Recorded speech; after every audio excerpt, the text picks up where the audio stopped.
Ce premier niveau financier inclut toutes les personnes qui survivent, c'est-à-dire les personnes qui vivent au jour le jour.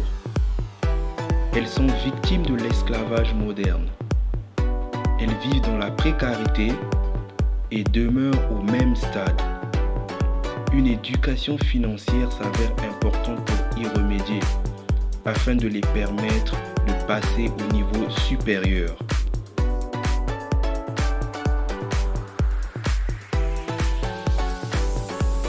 Jusque-là, vous n'aviez pas encore atteint la liberté financière. Lorsque vous atteignez ce niveau de la stabilité financière, vous avez toutes les chances d'atteindre la richesse financière. Cependant, nombreux stagnent à ce niveau parce qu'il s'agit ici des personnes qui dépendent de leur travail pour subsister. Donc ils doivent travailler jour après jour afin de pouvoir gagner leur vie.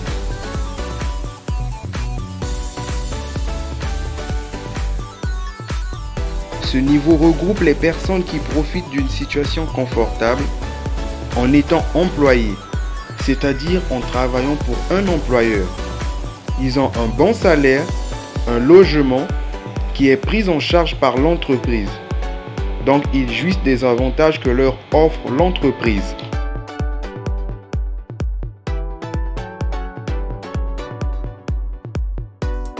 Il y a moins de personnes à ce niveau parce que plusieurs se sentent bien au niveau précédent.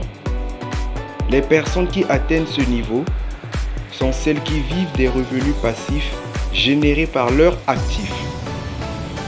C'est-à-dire, l'argent travaille pour elles. Elles vivent loin des soucis financiers,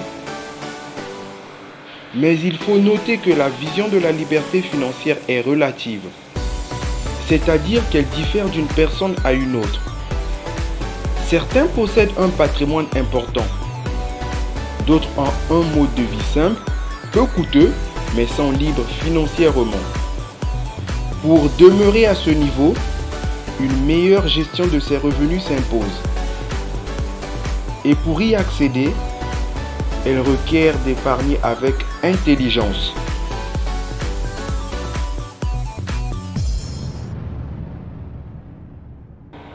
C'est le sommet de la pyramide. Elle accueille les personnes dont les revenus excèdent de 500% pour le nécessaire de leur vivre. Elle ne se prive de rien et ne se soucie pas de l'argent dépensé. C'est l'objectif ultime pour tout le commun des mortels.